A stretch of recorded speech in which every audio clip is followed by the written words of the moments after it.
people in different sectors, journalists and so on. So huge kudos to you, to be honest. Really kind of you. Very kind. No, but yeah, no, honestly, it's been really, actually the last few days has been it's been really cool. Like, it's been really cool. I mean, I kind of had a sense of like, okay, we'll get folks from, you know, different perspectives to tell stories, but I don't think I processed how different they would be and like how much light it would shine on different elements of partition. So, everyone's got their own story to tell, and yeah, and that's something I learned. I thought that, I mean, to be honest, I didn't learn about partition in school whatsoever. So I was oblivious to what even happened. So when I first even heard about it, I thought, oh, it's only Punjab and Pakistan that's affected, and it obviously couldn't have been millions of people. I was so naive to the whole concept of partition, and it was only recently, to be honest, when I had to do my own research and I found out so much about it. No, absolutely. I was actually also in a British school, and I was narrating this to one of the other folks the other day. I was saying, you know, I heard so much about it at home, like it was just mentioned so often because it was so formative for my whole family. And then we got to like, I think it was year 9, and we were learning about World War II for like the 105th time. And it was like this little paragraph on the inseam of the page of the textbook. So like it was going into the seam. So you kind of have to like flatten the book out to read it properly. And it must have been about 6 to 8 lines about Gandhi and Churchill. And that was all of partition. Just some, and I was like, I remember reading, and my history teacher was Irish, and I went to her and I was like, what is this? My family talks about this all the time. There has to have been more. And she was like, well, you're right. You know, like this is, we just don't know enough about it. And also the teachers as well. There's just not enough teachers who feel comfortable to teach such topic, because they don't really know much about it enough to teach to their kids. It's a really tricky one, and it's just such a shame when I look back in terms of what I learned on history. And obviously, World War II, Tudors, but nothing about what our ancestors went through, nothing about what Nani went through. I mean, it's such a shame. It really is. Yeah. Hi everyone who's joined us. Sorry, we've been chatting on the last couple of minutes without saying hello, but hi and welcome, and drop us a hello. Let us know that you're here. We'll start in just a couple of seconds, and text, as always, text that friend who might be interested, and grab yourself a cup of water or tea, whatever you'd like, and we'll get started.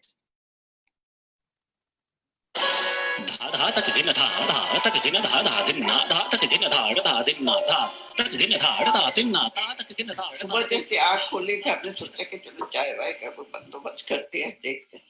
जैसे आँख खोली, इधर भी मुर्दा और मक्खियाँ ऐसी उनके ऊपर कि जैसे कि लेयर ऑफ मक्खियाँ नहीं होती। जब तक 80 जिंदा तुसी भी जिंदा हो, जब 80 मर गए तो फिर उसी जिम्मेवारी साड़ी थी।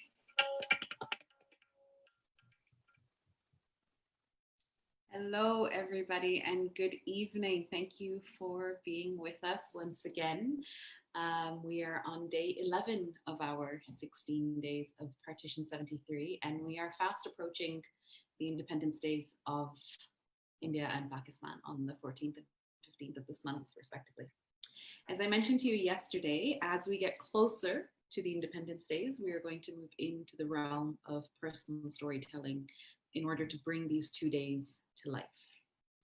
Yesterday, before we get there, Anubhav took us on an absolutely delicious journey through all the bylanes of Purani Delhi, New Delhi, and the Sheher, or Shah Jahanabad.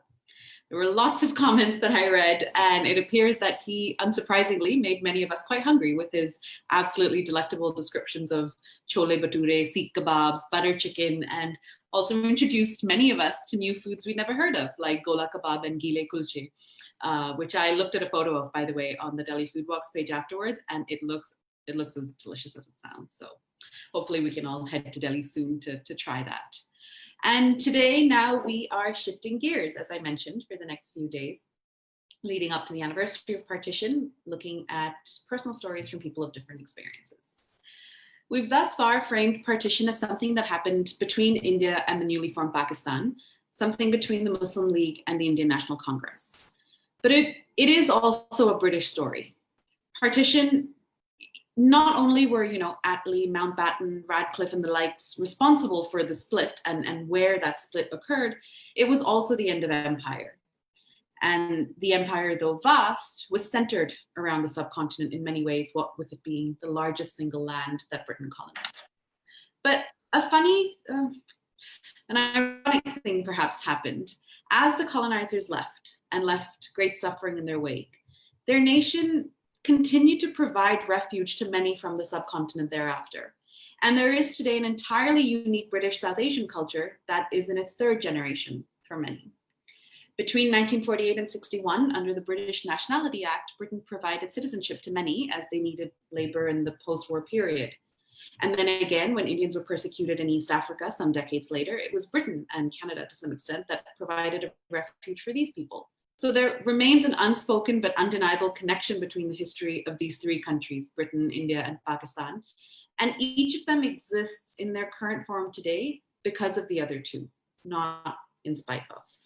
The story, therefore, of British Indians is one that lost home and made home among the same people. If you left Lahore and you could never go back, was there a home for you in India? Or is your home in the country where you've been able to raise your children and your grandchildren? So today we're going to speak with BBC presenter and I think third generation English, is that right? Third generation, yes. Third generation English, Monika Plaha, who is based in England, and she has a very interesting and keen interest also in her family's history of partition, as well as the stories of the English diaspora. And just before I introduce Monika, I just want to acknowledge this book by Kavita Puri, which is called Partition Voices, and its stories, particularly of the Indian and Pakistani diaspora that moved in the years following partition. And I have taken much of my knowledge of the diaspora from the stories in this book. So just to acknowledge that as well. And without further ado, Monika, welcome. Thank you so much for being with me this evening. Thank you so much for having me.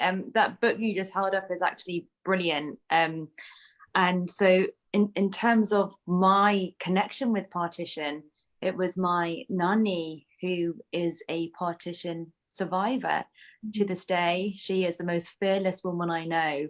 She is my ultimate role model. And I only recently found out about her partition story because it's really hard for nanny to talk about it.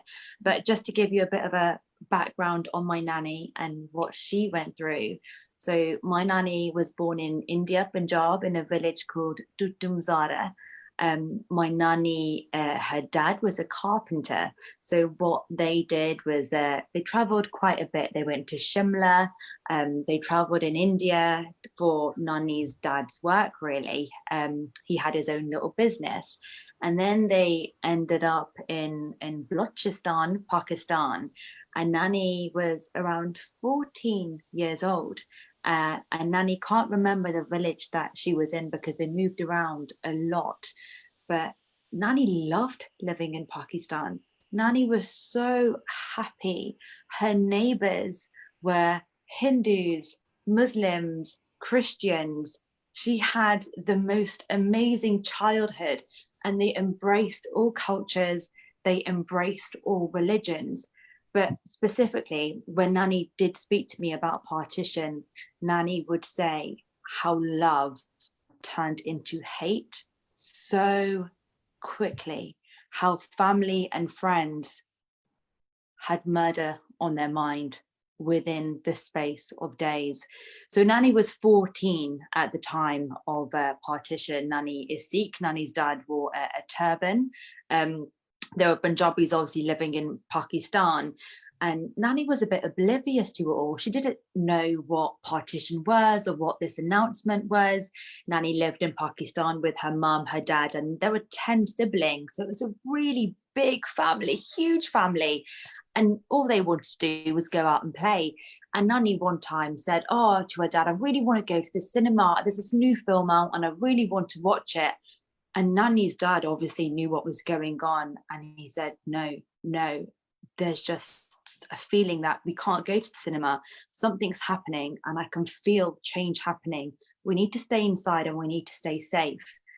And it just so happened, whilst Nani was really sad about not going to the cinema, the next day they found out every Sikh that went to the cinema in that evening died. There were Muslim mobs, and obviously this happened in India with Indians attacking Muslims as well. But Nani's dad recalled, they found out from a friend that Muslims mobs were attacking people that weren't their own. And literally from that moment onwards, they had to plan their journey from Pakistan back to India. And neighbors just turned on neighbors, and Nani, as a 14-year-old, saw things she didn't want to see. So that night, when after Nani found out about what happened in the cinema, you know, Nani's mum said, we have to be safe. Children were getting abducted, you know, women were being raped, men were off fighting, protecting their own. There were mobs everywhere. Nani slept and went to bed with red chili in her hand as protection, self-defense, red chili bricks, just in case in the middle of the night someone attacked the house and also attacked Nani. Nani was ready for self-defense. And, you know, fortunately that night they were safe. They were safe that night. And then the next day, you had Muslim mobs knocking on their door saying, where are the Sikhs? We need to kill the Sikhs. And then Nani's mum put Nani in their next door neighbor's chimney. And Nani to this day is so thankful for her Muslim neighbors for hiding Nani in the chimney when Nani was home, because you had mobs knocking on the door. They had swords in their hand. They were ready to kill anyone who weren't their own. Nani prepared herself for death, but Nani was hiding in a chimney and she managed to escape. But it's terrifying. You know, you're in a chimney, any noise, you know, they could smell you. If Nani slipped, that's it. Nani was gone.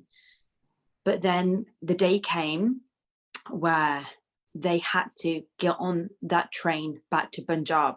But they all knew that the chances of survival were so slim. People they knew were dying. People around them, neighbors, were dying. And every single day, whilst, you know, partition was announced, following on from when partition was announced, and Nani remembers that week so clearly, friends, family, phone, you know, messages were being spread that Nani's relatives, Nani's blood, Nani's friends, people that Nani loved were dying. So then in the middle of the night, half of Nani's family stayed because Nani's dad had to stay behind to look after the business. And then half of Nani's family went with Nani's mum, my Biji, and also Nani's auntie. And they got in a lorry and they traveled and they hid in a truck and they went to, I think it's a city called Sibbi in Pakistan. And it was in the middle of the night, so hopefully no one would see them. Although my Nani's dad wasn't there, he initially wore a turban, a bug. He had to take his bug off because it will give away his Sikh identity. Obviously, a gada, they had to remove that so no one could tell that they were Sikh. But Nani's quite fair skin anyway. Nani looks Pakistani, so Nani was lucky in that sense. But they went in a truck, they hid in a truck, they couldn't take any belongings.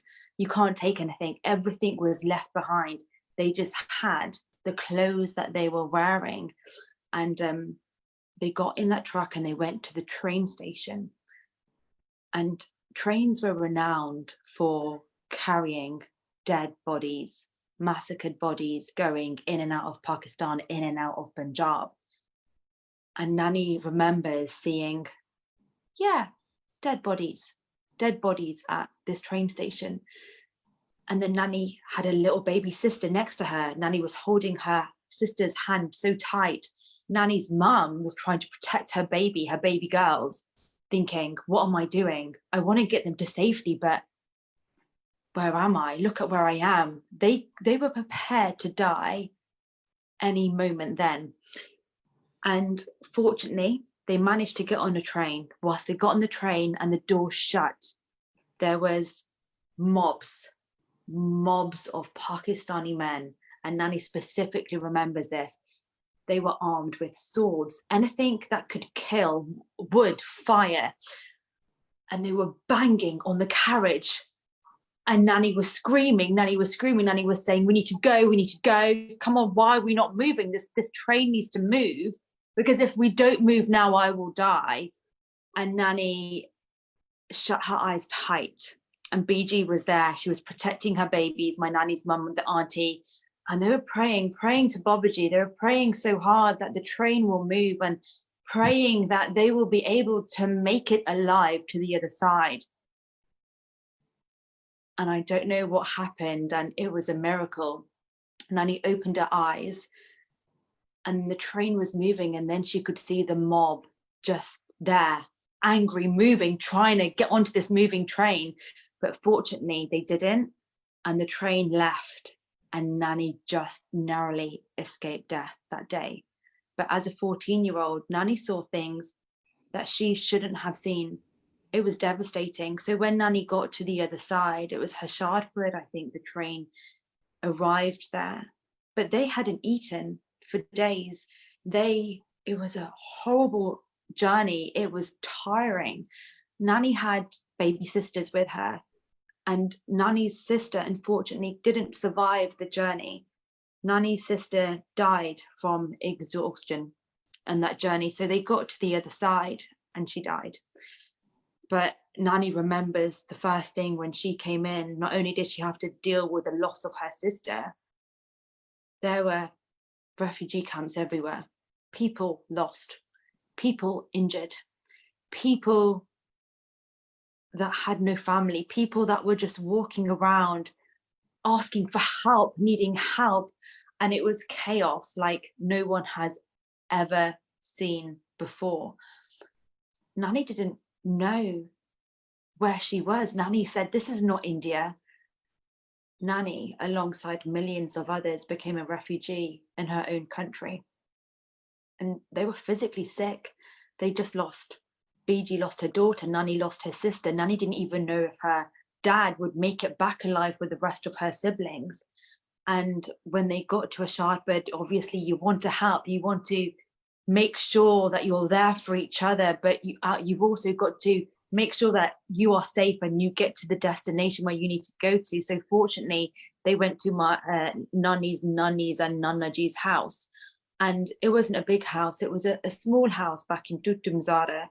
And there was quite a few of them, and they got to safety. And Nanny was just so lucky, so blessed, so lucky that she still had her mum and she still had the family members that she had with her who were alive. And it was devastating about her sister, but they had no money. They had no money. Food wasn't really an option. They didn't really eat every day. They couldn't afford food. They had luxuries back in Pakistan. They had Nanny's dad who was working. They had money, they had a business, but that just got taken away from them. And all of a sudden, it was just a completely different way of living. And to that day, you know, Nanny's mum, my BG, protected Nanny so much. BG didn't let her kids out of the house. When you see that, when you see what you saw on that journey, it was just so traumatic. BG didn't want my Nanny going anywhere. She wanted to keep her kids safe. And, you know, it's such a tragic, dark moment in history that my Nanny and that generation don't really talk about, but it's still there, and they lived through it, and the memories still haunt them so much. And it's just, when Nanny told me this story, because I didn't know anything about it, I was in tears, I was crying, and I thought to myself, you saw that, you lived through that. Why did I not know about this? How come I wasn't educated in this? And Nanny lost, fortunately, her dad came back safe and alive, but they had to live practically in poverty. But Nanny lost family members, Nanny lost cousins, Nanny lost friends, Nanny lost neighbors. Her life changed forever. As a 14-year-old, it was devastating for Nanny. So hard. But Nanny is just grateful and thanks Babaji every single day that she is alive and she is safe. It's such an incredible story. sad, very sad story. And I'm so happy and I'm so thankful and I'm so blessed that Nani is such a fighter and she got through. Else obviously we wouldn't be here today, but it's through Nani's amazing courage, you know, which is just so inspiring, that's made her the woman that she is today. She is Nani Vimla, she is Queen Punjabi warrior, and she's got a fan club of people behind her because she is fearless, she is so inspiring, and she's active and she's brilliant, and she's got that Punjabi mentality that nothing phases her. Life goes on, we must carry on. And she is one hell of a woman. She absolutely is. She absolutely is. I mean, I obviously haven't met her, but from, you know, first just seeing all of her really positive messages that she puts out so regularly and listening to that incredibly powerfully told story. Thank you for sharing that with us. Thank you for trusting us with that story. So thank you for giving me a platform to share Nani's story on. It's just, for me, and I was saying this to you beforehand as well, I didn't even know about Nani's story. And I think that for me is the most upsetting thing, because I didn't know my history. I wasn't taught about it at school. But even for Nani's generation, and I don't know if that's the case with your grandparents as well, that they find it really hard to talk about. So that was something I wanted to ask you, actually, how, because maybe you can share with everybody listening also how it came about that you heard the story, because that's a story in itself. But so maybe you can share that and then share with us, what did it do to your family when Nani opened up and shared the story with you, and then presumably, you know, other folks as well in the family? Of course. So it was in 2017, I got this new job at BBC Breakfast, and I worked as a producer there. And just on the story of prospects, I saw, oh, okay, Partition, it's 70 years since Partition in 2017. And I knew my Nani had some affiliations with it, but I didn't really know Nani's story. And one of the items we covered at work as a journalist, it was Gurinder Chadha. So she's the film director who did Bend It Like Beckham. And she released a film called Viceroy's House. And I produced that item, and I learned so much about my history. And I thought to myself, gosh, I'd love to have a word with Nani about it. So I did, but Nani was a bit like, yeah, it was hard. And I was just, Nani, you know, please, let's talk about it some more. And it was just one of those where it wasn't the right time for Nani to speak about it. And I could tell it was, I've lived with Nani my whole life, you know, my Nani is my everything. Can I read her like a book? Me and my Nani are like that. But I've never seen Nani get so upset, ever.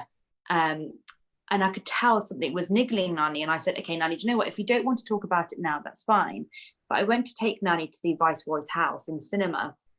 And throughout that movie, they showed clips of Partition, and they showed it was a love story between two people from different religions, and they showed the conflict between religions and the history about how it all happened.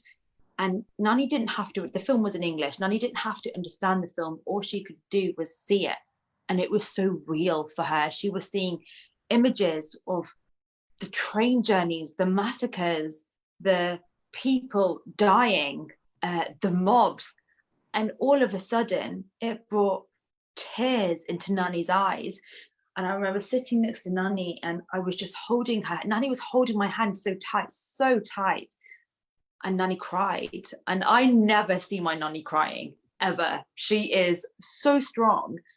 And I said, Nani, are you okay? And it obviously brought back so much raw emotion.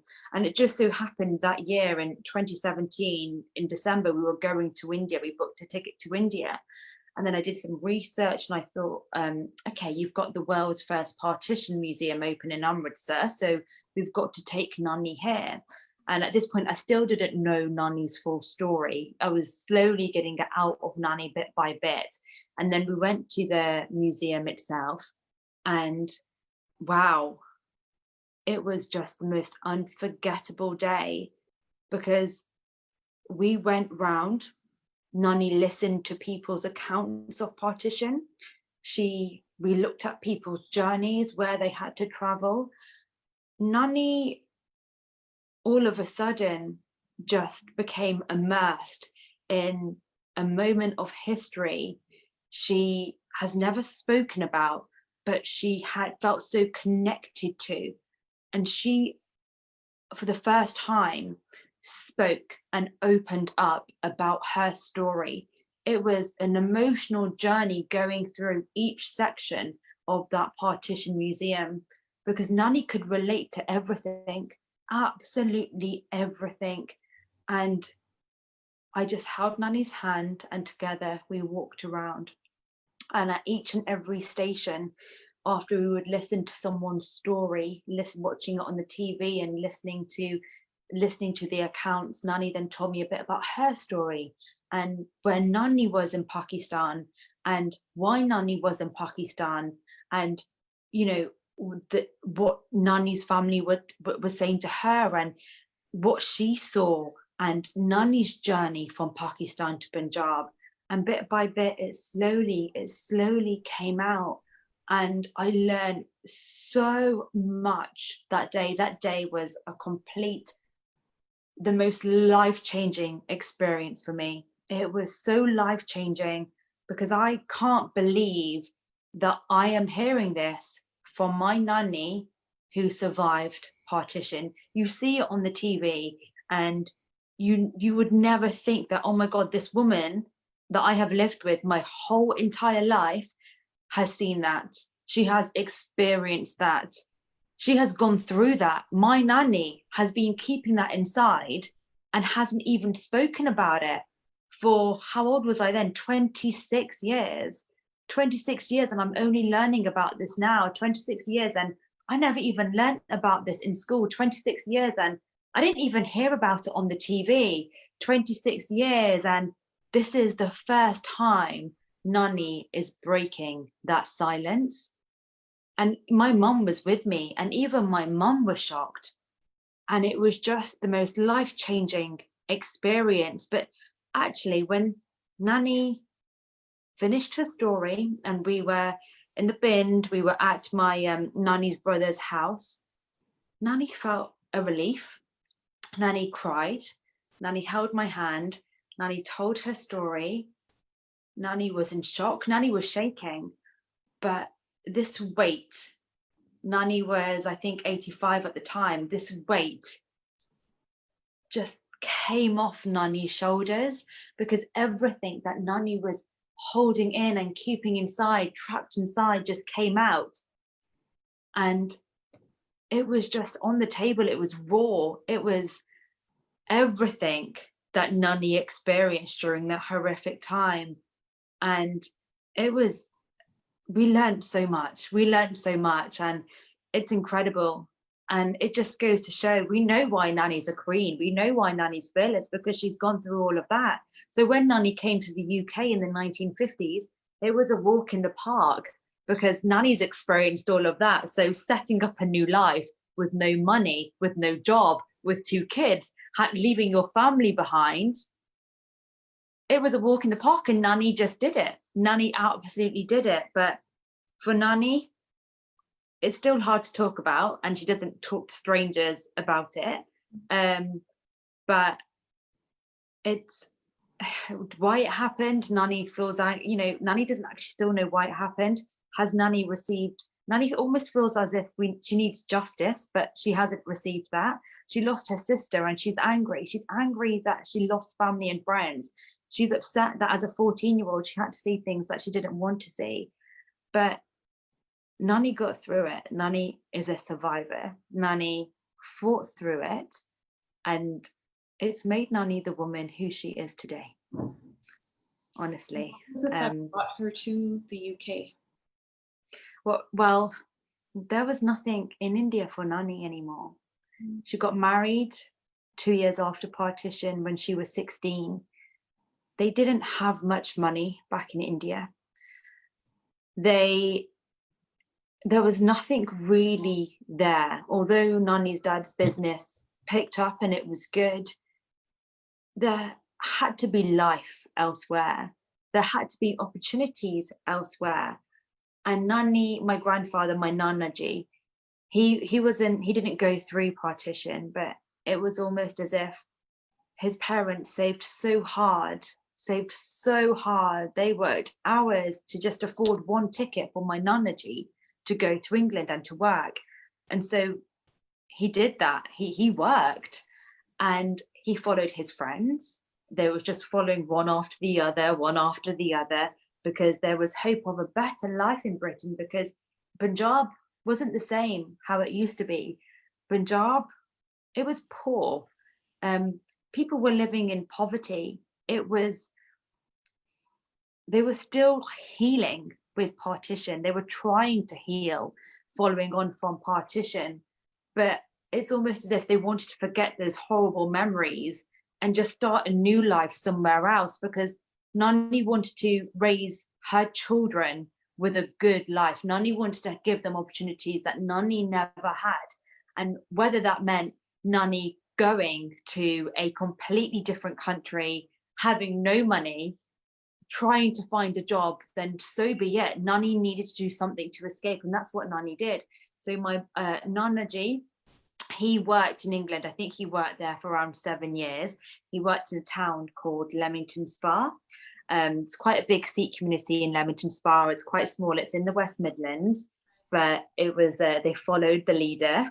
It's near Birmingham, and they found work in factories. So it was factory work that they got, and they rented various rooms, and there was lots of them sleeping in one room, in tiny houses, and that's how it really worked. And Nani didn't see her husband for 7 years because Nani was in India looking after the child that they had and living with the in-laws. And all of a sudden, Nani just said, "Okay, it's my time now. I'm coming over." And yeah, so she got a ticket. She surprised my Nanaji, and then to the UK they went, to Leamington Spa they went with Nani and her child, and then met my Nanaji, and that's when they rented a room in a house and they started a life together from nothing. And Nani got a job as she worked as a cleaner in the hospital, and she was also a shop stewardess. But it wasn't easy because in the 50s there was racism. Nani and Nanaji, after one problem, leaving partition, recovering from that, trying to make something of themselves in Punjab, trying to earn enough money, fearing for their lives, all of a sudden coming to the UK, having to deal with racism on a daily basis when they went to work. People didn't know who these Indians were. They didn't know the language. They couldn't speak English. The food, the culture was completely different. It was a culture shock. And Nani didn't know any different. So even when they were racist, Nani was like, okay. And it's almost as if they had to accept it. They didn't have any money. They didn't really have feet to stand on when they first came to Leamington Spa. They didn't know anything. But honestly, they are the most amazing people. I feel really emotional saying this because honestly, if it wasn't for them, they wouldn't have given us the opportunity to be the people that we are today. And I'm so thankful for Nani, and they did amazingly. They managed to get their own house, and they saved and they worked really hard, 7 days a week. They used to get paid like £1 a day for doing the most awful jobs. And when I say awful, I mean it was absolutely awful. But I look at Nani and the sacrifices that she had to make, and they brought my mum up, and there were 5 kids in a house, and they worked so hard. And my mum has this most amazing mentality of save, and work, because we didn't have a lot. We didn't have hardly anything. But I think that's with most Indian families, really. You come to another country and you've just got to make the most of the situation. But they worked so hard, all of them, and I'm just so grateful, really, because they've given me and my cousins and my sister the best possible start in life. Because it wasn't easy. It really wasn't easy. And Nani did all of that while still, living with the aftermath of partition. So absolute kudos to the amazing grandparents for just giving us the best start in life and making that journey. Because when I went back to India for the first time in 2017, actually it was for the second time, I was shocked. I was shocked how life is so different in India, where I'm from, in the Punjab, how life is so different there to what it is now. Because, you know, education, Nani didn't go to school. Nani didn't go to school at all. Nani so badly, to this day, craves an education. And my family members back in India, they're not all educated. They don't have the opportunity to go back to school. And I feel sorry for the females there, because they don't have that privilege of learning. They don't have that privilege of learning English, maths and science, or going to university. And I think to myself, oh my gosh, that could have been me. What if that was me?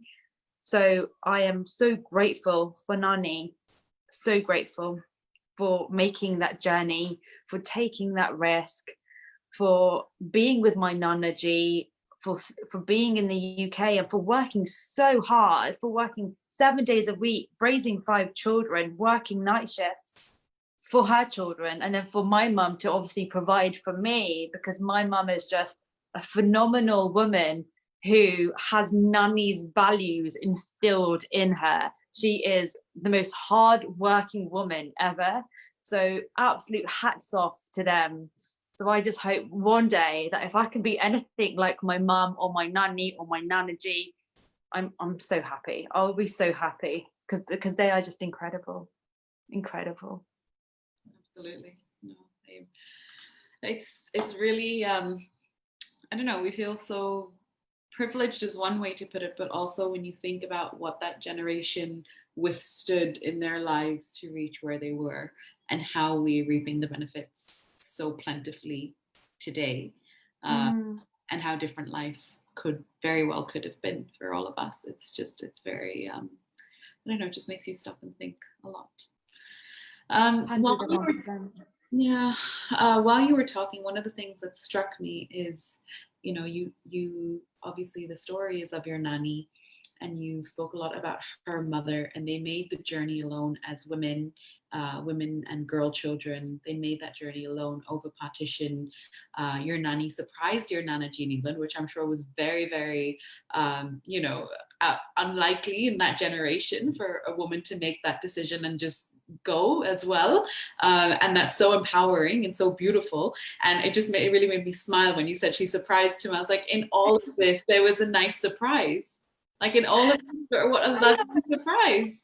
You know? Honestly, my Nani, when she tells that story, when she went to England, I think, so my Nana Ji found out that Nani was coming by telegram, and then Nana Ji, my mum told me the story, you know, my Nana Ji ran to the airport and literally said, oh, my wife's coming, but she speak no English. And, you know, Nani had no idea where she was going. She's never been on a plane. She was like, yeah, what's going on here? Like, who are these people? It was complete shock. And when my Nana Ji saw my Nani come through the gates, my Nana Ji bypassed security. It's like something out of a film, and saw Nani and just grabbed her. Even Nana Ji didn't even care if he'd get arrested that day, I'm pretty sure of it. He didn't care about security. He was so happy to see my Nani. He jumped over the barriers, jumped over security, and it was just like the Queen and the King were reunited. They hugged, and it was the best day. Nani remembers that day so vividly, and she will always say it's just one of the best days of her life, because she felt safe. She was with her husband, and it was just the most amazing reunion. And it's not often that you hear a woman make that journey by herself with her kids. So it honestly, it is such joy to talk about. That's so beautiful. And the other thing that struck me is that, you know, the power of women, and we often hear about, obviously, the woman's body was very much a political tool during partition, and not only were many women abducted and so on, but many of them were never returned. And actually both governments, India and Pakistan, had an act, I think for 7 or 9 years after partition, where they tried to bring these girls back. And I mean, I don't have any sense of how successful this was, and I don't, you know, but still you hear the strength and the resilience of women in every story. And this is not to take anything away from men, but just focusing on the story that you've told us today and the stories that I know from my grandparents as well. What do you think it was that gave your BG that strength to get on this train with her children and just do it? Oh, wow. Do you know what? Women had it tough.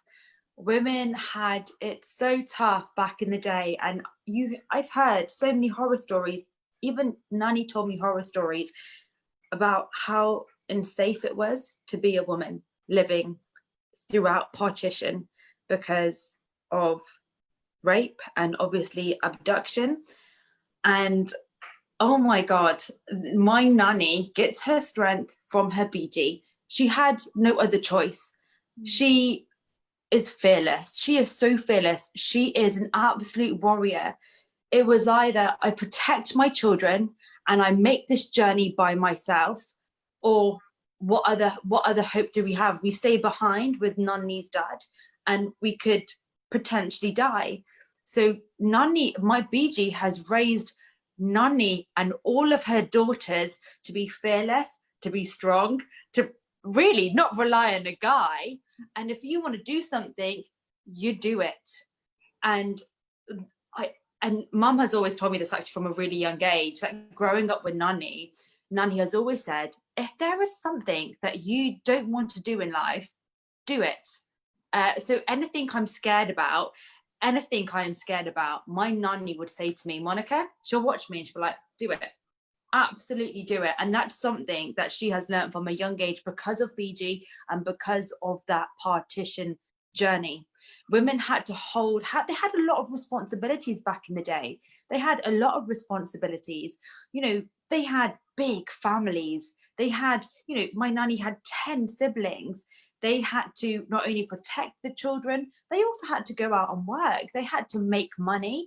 So whilst my nanny's dad was in Pakistan, and also my nanny's dad came back to Punjab safely, you know, and sound, Nanny's mum had to find work. You know, they were sewing.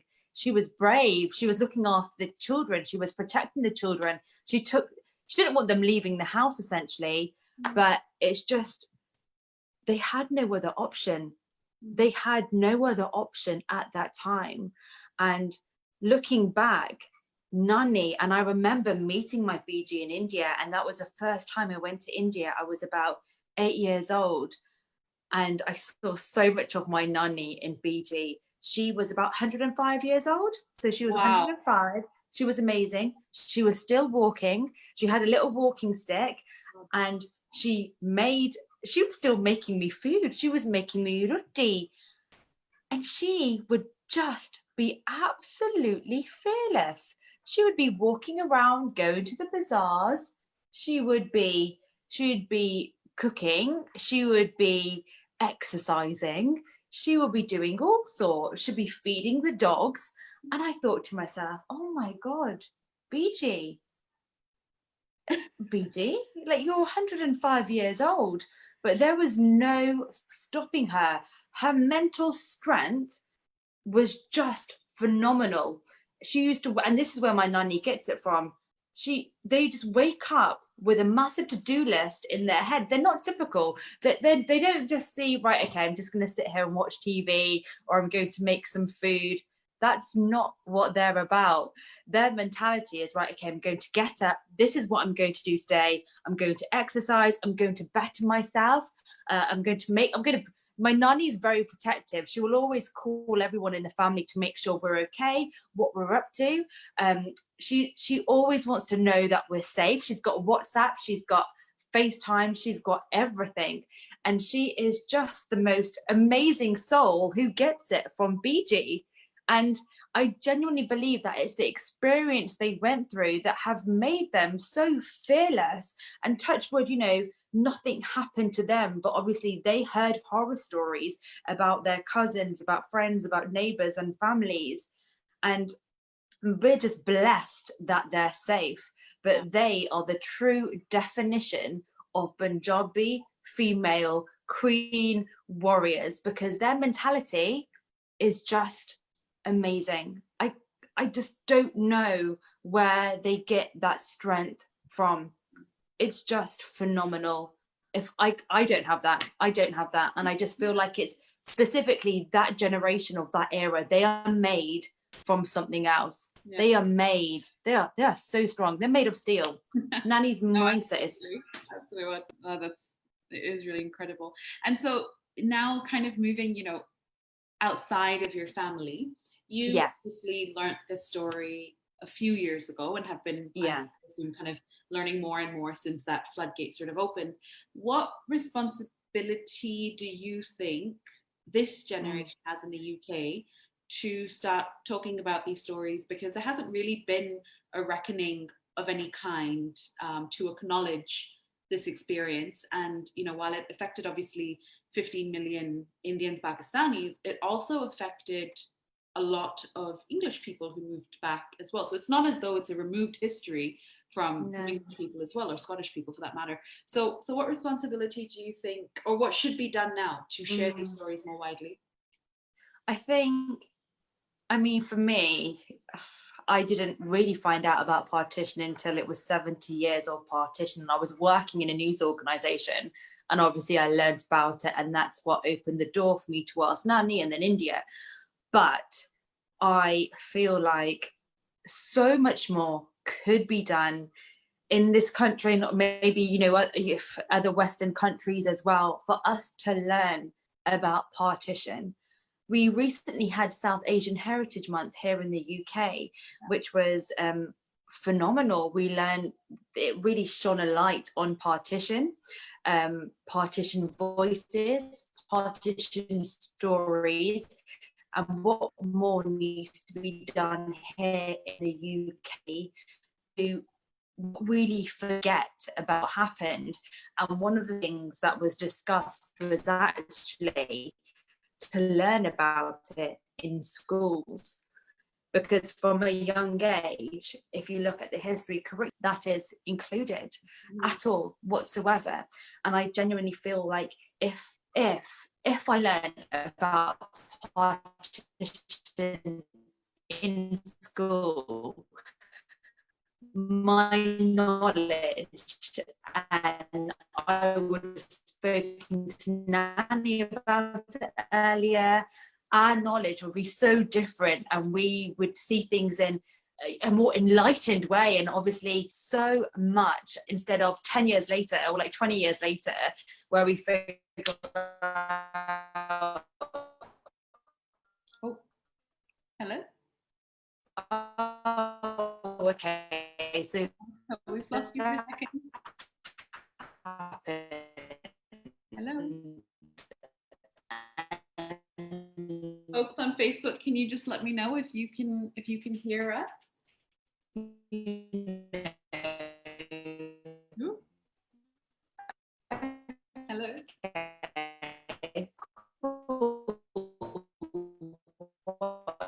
Now I just need to shine a light. Okay. We'll just wait for her connection to come back. Monika, we've lost you. Oh dear. Okay, I'm sure she will be back in a moment. But wow, what a story! I mean, we've talked about the resilience of the generation, but I think to hear somebody's story of it is so powerful. And the diaspora to me is particularly interesting, because I think on the subcontinent, perhaps Britain seems very far away, but in actuality, the history of the two nations is so intertwined. And today, British Indians make up a very integral part of the fabric of that country, as do perhaps still a lot of the things they've left behind here for us as well. Some good, some bad, and likewise some good, some bad, and we're moving forward from that. And I think, you know, we touched on education, but the idea that that it's not in textbooks, is really problematic. And we've had this conversation a few times over that oral history needs to be recorded because it's not adequate in textbooks. For our final 10 minutes today, I wanted to share something with all of you. You've all heard the clip at the beginning now 11 times over. And every day I get 1, 2, 3 questions at least saying, whose voice is that in the video? And many people have assumed that it's one of my grandmothers, which I understand why, but it's actually not. The voice in the video is of an incredible lady named Raj Khattar, who lives in New Delhi today. She is the grandmother of one of my cousins, and she came from Dera Ismail Khan eventually to Delhi at the time of partition. And so what I'm just going to do now is I'm going to play the longer clip from which you can see her. I'm going to play the longer clip from which you can pull the little snippets that I've used in the clips at the beginning. So Monika, sorry, I was just saying to everyone, I'm going to play that clip. But since you're back, before I play that, we did lose you at the end there, so I'm not sure. No, that's all right. That's all right. I was just wondering if there's anything that you wanted to repeat for everybody before we. To sum it all up, I think it was basically just shining a light, keep that discussion, keep that discourse going, and obviously it would be amazing if it could be included in history curriculum, just so from a young age we can learn what our ancestors went through, because it's such a big moment in history. Like I was saying, 15 million people displaced, millions of people died. This is huge, and it happened in 1947, not even that long ago. Our grandparents have lived through it, and it's so important to shine a light, keep talking about it, reflect. We must learn, we must educate, and we must share experiences. And I'm just so grateful that you've given me the opportunity today to share my nanny's story, because it hasn't been shared before. So that's what I'd like to say before. Hopefully it won't cut out again. No, thank you so much. We've actually, this theme has come up a lot, that, you know, folks like you and I, we are now 2 generations removed from partition. So we don't carry as heavy emotional scars as our parents or our grandparents. And so we actually, it's sort of the responsibility now of this generation to make the space for the stories, make sure that the stories are recorded so that they stay alive, so that they don't leave us with the generation. So thank you so much for being with us this evening and sharing so openly. It's been really, really, really beautiful. So thank you. Oh, bless you. Thank you. Thank you, because I think it's great what you're doing. That I think this is basically how what more of us should be doing, basically, to shine a light on partition, because it's through you and through these chats and through sharing it online, which get people talking, to reflect and learn and to educate on this horrible time in history, but also really important. Absolutely. And once again, everyone watching, we did this with Aanchal, where she gave us all a very clear call to action, but let's get these stories out. And with that, I'm just going to play this clip. It is quite long, but it is her story, and I didn't feel right to edit it because I thought it should be heard in its entirety.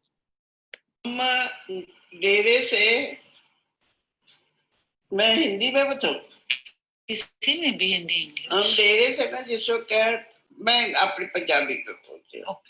डेरे से चले तो हम एक suitcase लेके हमारे पास था, तो जो मुसलमान खड़े हुए थे, हम आज जैसे जहाज पे चढ़े तो उन्होंने सूटकेस हाथ से पकड़ लिया। हम जब अमृतसर पहुंचे तो हमारे पास वही कपड़े थे जो हम पहने हुए थे,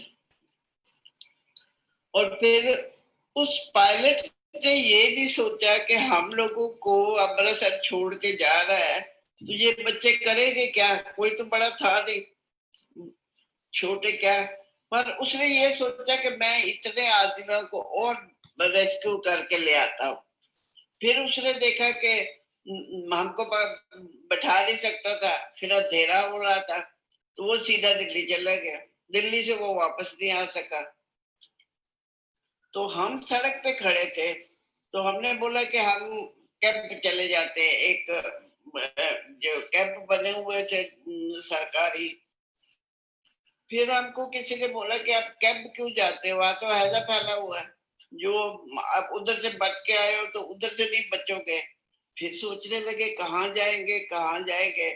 तो एक ना ट्रक जा रहा था, उसमें लिखा हुआ था बगई मोटर सर्विस। और मेरे को याद आया कि लाला जी बड़ा मतलब बोलते थे Bagai motor service, Bagai motor. Ishwar Das का नाम लेते थे, उनका जो मैनेजर था। मैंने हाथ खड़ा किया तो ट्रक वाला खड़ा हो गया। तो मैंने बोला कि ड्राइवर से, मैंने बोला आप भाई ये बताओ कि ईश्वर दास चाचा जी कहाँ मिलेंगे। उसने बोला क्यों बेटा, सब उनकी तबीयत होती थी, बड़े तमीज वाले लोग थे। क्या जब बेटा बताओ आपको क्यों ईश्वर दास से मिलना। मैं क्या ऐसी ऐसी बात है कि हमको तो जहाज ही छोड़ गया है, हम कहाँ जाएं। सब लोग बोलते हैं आगे कैंप मान जाओ, कैंप में हैदरा फैला हुआ है और क्या करे। कहता है कि देखो अभी तो मैं कुछ नहीं कर सकता, आप इसी ट्रक में ट्रक इधर ही खड़ा कर देता हूँ, आप ट्रक में रहो, मैं सवेरे आ पाऊंगा, फिर फैसला करेंगे कि आपको कहाँ जाना है। तो हम रात को ट्रक में चले गए। हमारे साथ एक 3 और भी थे, एक मेरी फ्रेंड थी, उसका भाई था और बहन थी। अब 6 of us. So we just slept in the truck, नींद भी आ गई। सुबह जैसे आँख खोली थी, हमने सोचा कि चलो चाय वाय का बंदोबस्त करते हैं, देखते हैं। जैसे आँख खोली, इधर भी मुर्दा इधर भी मुर्दा, और मक्खियां ऐसी उनके ऊपर कि जैसे कि लेयर ऑफ मक्खियां नहीं होती, भिन भिन भिन भिन कर रही है। मैं और मेरी जो फ्रेंड थी वो तो रोने लगी, अब क्या करे कहाँ जाए। तब तक ना वो ईश्वर दास खुद आ गया।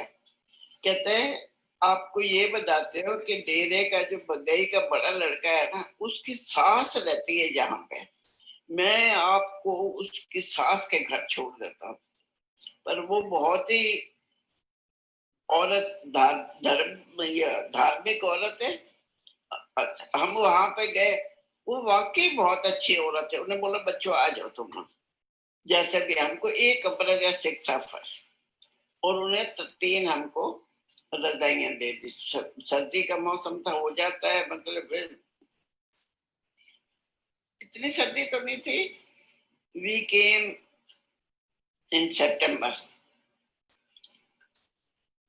तो सुबह उनके घर ना एक नौकर बैठता था, परोठे बनाता था। जो परोठे उसने बनाने शुरू किए तो हमको सवेरे 2-2 परोठे, एक अचार की टुकड़ा और एक गिलास चाय का मिल जाता था। उनके घर और भी लोग थे ना? हाँ, और भी उनके घर के ठहरे हुए थे उनके रिश्तेदार, तो सबको ऐसे ही मिलता था। तो हम लोग फिर खा पी के नाश्ते, हमको बड़ी शर्म आती थी कि अब क्या करें। हम निकल जाते थे, घूमते फिरते थे दोपहर को। अब कहीं पे कभी केले 2 खा लिए, कभी मूंगफली खा ली, कभी फिर किसी ने बोला इधर ठंडी कुई है, उधर ना एक 4 आने की ना 4 बोलियां मिल जाती हैं, तो हम लोग कभी वो लंच खा लेते थे। फिर आ गए उनके घर। अच्छा, उन आ गए तो शर्म बड़ी है। 2 दिन हम वहां ठहरे थे। इतनी देर में एक हमारा डेरे के थे, तो उनका बड़ा भाई अमृतसर में रहता था, वो आ गया, अब चलो हमारे घर। हम उनके घर गए, एक रात वहां ठहरे। सवेरे उठे तो उसकी बेटी ना कॉलरा से मर गई। हम सोचते हैं कि अब उधर से तो इधर से ये हो जाएगा। तो 3rd डे हम राधा स्वामी के 4th डे राधा स्वामी के डेरा में गए। तो वहां पे 2 दिन वहां ठहरे। इतने में हमारा एक डेरेवाल था, मेरे फादर का रिश्ते जान पहचान थी। उसको पता चला कि हम राधा स्वामी के डेरे में है, वो हमको ले गया अपने घर। उसकी बीवी नहीं थी। फिर मैं और मेरी दोस्त बहुत आपस में सोचे कि ये कोई बेईमान आदमी तो नहीं है, जब उसकी बीवी घर पे नहीं है। तो हम जवान 2 लड़कियों को देख के तो अपने घर ले आया, क्या करेंगे रात को? तो वो कहते कोई फिक्र नहीं, वो तो एक है ना, हम तो दो हैं ना, चलो भी ठीक है। उसके घर चले गए। उसके घर ने क्या किया, वो सवेरे उठा, दाल लें, आटा, जो भी होता है, सब्जी, उन्हें बोला कि देखो बेटा, ये सब चीजें पड़ी है, जैसा मर्जी है बनाओ, जैसा मर्जी है खाओ। अच्छा, उन बोला कि हमारे पास तो कपड़े नहीं थे धोने को। तो उसको हमने ये बताया कि चाचा जी कहते आप हमको एक दो दो सूटों के कपड़े ला दो, बच्चों के तो रेडीमेड कोई फ्रॉक मिलते हैं तो ला दो, जब हम पहुंचेंगे हम आपको पैसे दे देंगे। उसने बोला पैसे की कोई बात नहीं।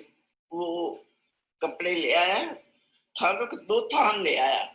कहता है आप जो मशीन भी पड़ी है, जैसा सीना आता है आप कपड़े सियो और पहनो। तो हम लोगों ने जैसे जैसे काटना आता था काट के, और सलवारों के पोंचा बनाना नहीं आता था, तो पोंचे के ऊपर ऐसे ऐसे एक एक बखिया मारा और सी दिया।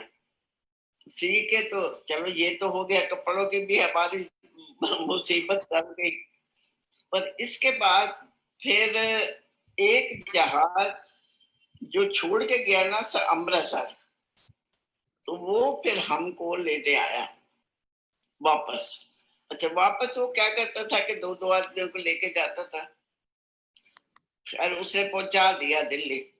अच्छा, दिल्ली पहुंच के एयरपोर्ट पे किसी के पास किसी का एड्रेस ही नहीं, क्योंकि ये यकीनन था हमारे बड़े ब्रदर बाबूजी, हम उनको बोलते थे, उन्होंने बोला था कि मैं खड़ा होऊंगा एयरपोर्ट पे।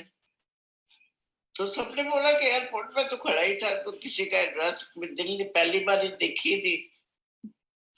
एक मेरे को ना गोपाल जी की चिट्ठी आई, एक मैं जब एयरपोर्ट में खड़ी थी ना तो चिट्ठी आई। तो चिट्ठी के ऊपर मेरे को ऐसे ऐसे ध्यान आया कि कुछ एम लिखा हुआ था, मरीना होटल लिखा होगा ना, उधर पैड होते हैं।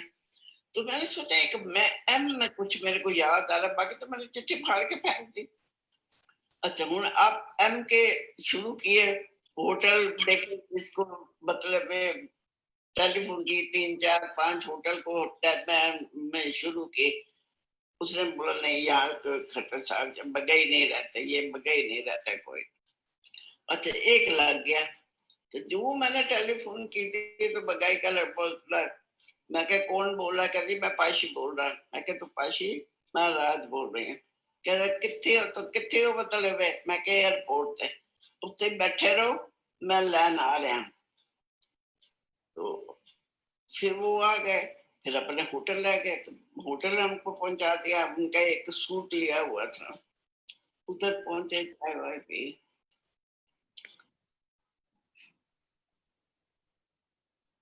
I hope you all enjoyed that. It was recorded, or was played to you exactly as it was recorded, and it was beautiful. So I don't think I'm going to say any more. And hopefully the beauty of the kindness and the generosity of spirit, the resilience, the stories, the adaptation are things that you leave with this evening. Tomorrow we will be speaking with Chef Asma Khan, who will again be sharing with us a story of her family, but in this case, a family that remains split between countries overnight. Thank you, everybody, and good night.